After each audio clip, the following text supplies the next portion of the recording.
Hello and welcome everyone. We're happy that we're all together again. In the previous tutorial, we started talking about the solar irradiation types and the difference between the irradiation and the irradiation. And in this tutorial, we will continue this exciting topic. So fasten your belt and let's get started. Now in this tutorial we will continue talking about the irradiation types as we illustrated the first three types, which was the direct horizontal irradiation, the diffusion horizontal, and the global horizontal irradiation. And now this is the time for the last type, which is the global tilted irradiation. And the global tilted irradiation is similar to the horizontal irradiation in that both of them are a global type, which means that they consist of a direct and the diffusion irradiation. But the difference in that in the global horizontal, the falling rays are supposed to fall on the horizontal surface of the Earth, while at this time the global tilted rays are falling on a tilted or a declined surface, not a horizontal one. And we suppose this tilted surface to be the solar panel itself. And it's logically to have this type of the irradiation because the solar panels are installed with a tilting angle theta, as we mentioned before.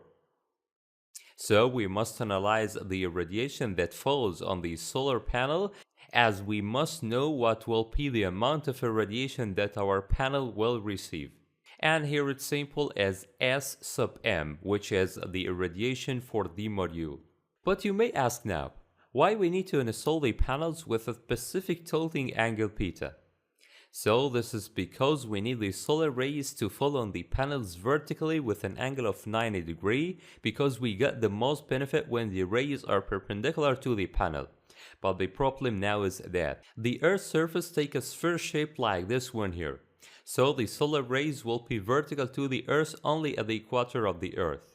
And for this reason we install the panel on the equator to be flat to the Earth's surface, which means that the tilt angle at this condition will be 0. And this means also at the equator S sub m will equal S sub h, so that the tilted irradiation equal the global horizontal irradiation. But when going up and down, we start to decline, or the Earth starts to decline gradually to have an angle according to its latitude from 0 to 90 degrees. And for this reason, the solar panels must be installed with the same angle but in the opposite direction to compensate the declination angle.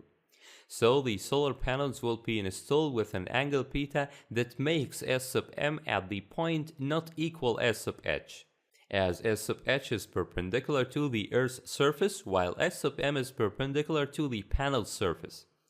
Now let's see how to calculate those global tilted irradiation S sub m to make our design according to them. Here we suppose that this is the solar panel and this is the horizontal plane on the Earth. Now the panels is installed with an angle theta, which is the tilted angle. Now suppose that this is the falling solar rays on the ground, which is called S incident. So as we learned before, the angle alpha is that angle between the ground level and the incident rays. Now suppose also that S sub m, or the module irradiation, is this one, and it must be perpendicular to the solar panels, as by definition S sub m is the solar rays that are perpendicular to the solar panels itself. Also suppose that this is the horizontal irradiation S sub h, and by definition also it's the rays that falls perpendicular to the Earth's surface. Now we need to get the value of S sub m, as its value is very important for us now. So we need to make a relation between the horizontal irradiation and the tilted irradiation. As the horizontal irradiation is a known value for each place on the Earth, so it's a known value. That's good. Now from the trigonometric laws we can say that this angle is equal to this angle alpha, as those two green dashed lines are two parallel lines that have the same intersecting line, which is the incident ray. Also this angle will be the same, or will have the same angle theta, as those are two parallel lines having the same intersecting line with the panel itself. Now let's focus on this triangle here, as it's a right triangle which has a 90-degree angle. So the horizontal radiation S sub h is this line that is in front of the angle alpha. So it's equal to the incident radiation times sine alpha. Now let's focus on another triangle which has this triangle here. So at this condition, the module irradiation lines is in front of the angle alpha plus beta. So it's equal to the incident line times sine the front angle, which is alpha plus beta. Now when substituting from the first equation and the second equation, pi the incident irradiation to p the global horizontal irradiation over sine alpha, so the module irradiation or the global tilted radiation finally equals the global horizontal irradiation times sine alpha plus beta over sine alpha.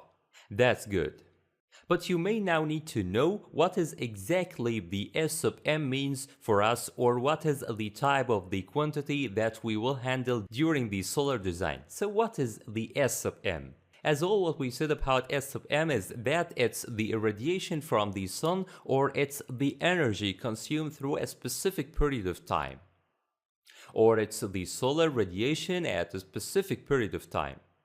But the problem now is that we are talking about the solar radiation in general for the place, as we are handling with the solar system that consists of a number of panels, and according to the panel's capacity or the panel's number, there will be a solar radiation.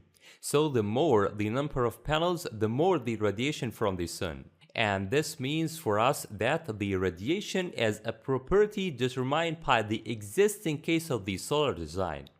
So the radiation is not a general parameter for us to specify the energy coming from the sun. And for this, to have a general parameter to describe the energy coming from the sun, we use only the number of hours at which we have the radiation at it. So starting from now, we will describe S sub m by the number of radiating hours from the sun.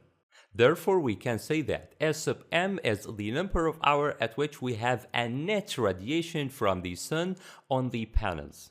And for this, we can exclude from the 20 hours in the day, the night hours and the cloud hours and the rain hours. But we take only the number of hours for the radiation or for the net radiation from the sun.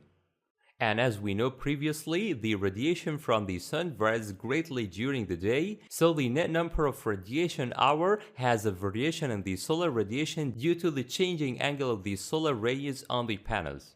And for this reason, we have a curve like this one with a peak value at 12 p.m. and it decays before and after 12 p.m. So this means we cannot talk about a specific number of hours that have a specific radiation, as their radiation changes during the time as you see in this curve.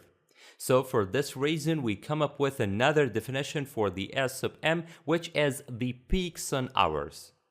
But you may wonder now, how is sub m to be the peak hours, although we have a peak value of the radiation only at the maximum point? So that comes easily by making a small trick here to replace those two blue areas lays down here by those two areas up here.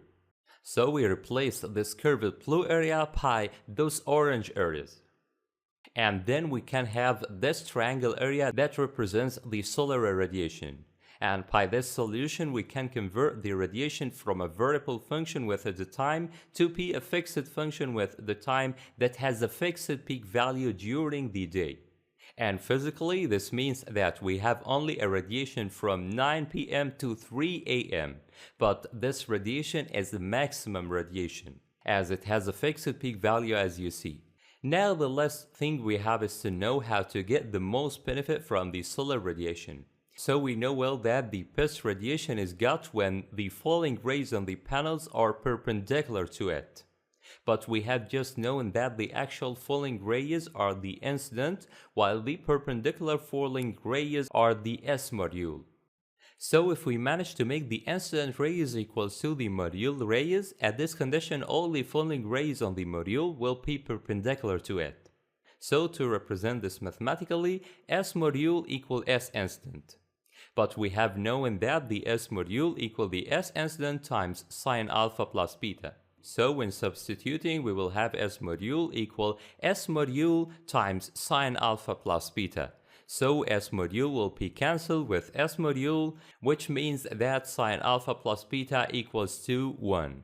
And this means also alpha plus beta equals to 90 degree. So at this condition, beta now equals 90 minus alpha. So physically, this means that if we need the falling solar rays on the solar panel to be perpendicular to the panel surface, we must install the panels with an angle on the ground level that equals 90 minus the elevation angle. And this is the tilted angle equation that we talked about before. So this is about the peaks and hours, or the S sub m, and its design.